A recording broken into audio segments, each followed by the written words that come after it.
Thank you, Mr. Speaker.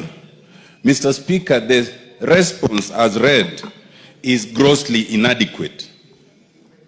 But it is because of our system that we cannot expect our own colleague to give us sufficient answers, because he can only rely on answers that have been given to him.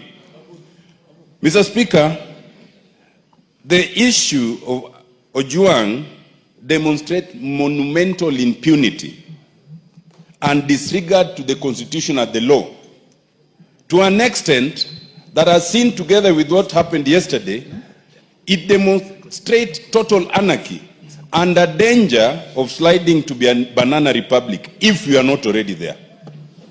Mr. Speaker, first of all, I would suggest that to ask our colleague to bring better answers is to give him a task beyond him, because he will not get better answers. He is relying on the same police who told us that this was an issue of suicide. There is no way they can give us any better answers. Mr. Speaker, I would suggest that if ever there was a case where we should consider constituting an ad hoc committee, because Ojwang's death demonstrates what happens every day, except it does not come to the limelight. I would suggest that, Mr. Speaker, you consider constituting an ad hoc committee to look into what actually happened, and also to look into what happens to other persons in similar circumstances, so that the police can be brought to order within the Constitution and the law.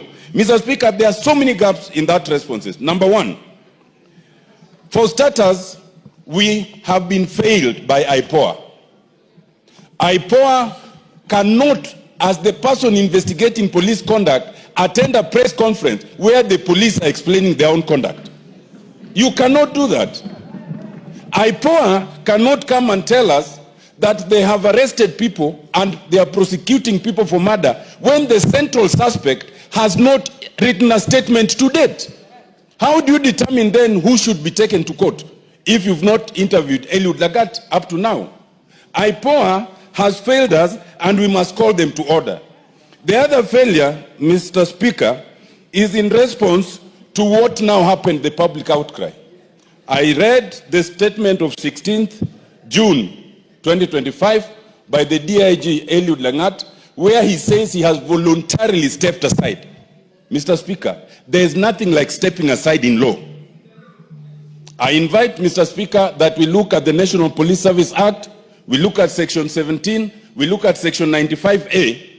Under Section 17, the President can remove the DIG, can retire the DIG, or can redeploy the DIG.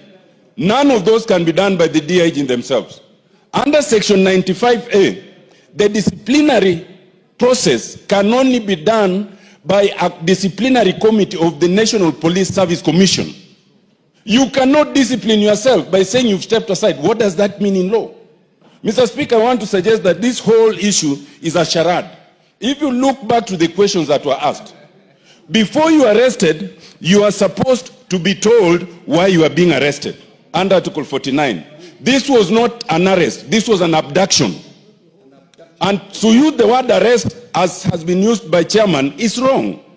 And if it was an arrest, you are supposed to be taken to the nearest police station.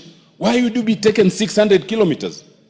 And when you are taken to the station, then the OB is not recorded. At what point then are you told of the reason for your arrest? And then you are put in situations where you are clearly have been set up to be killed.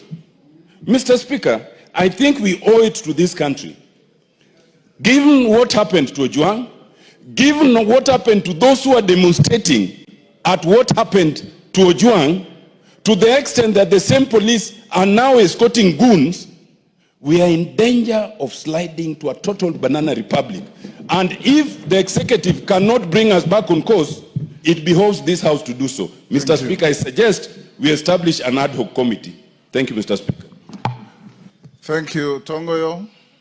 Honorable members, from what I have heard and from what the chair of the committee read,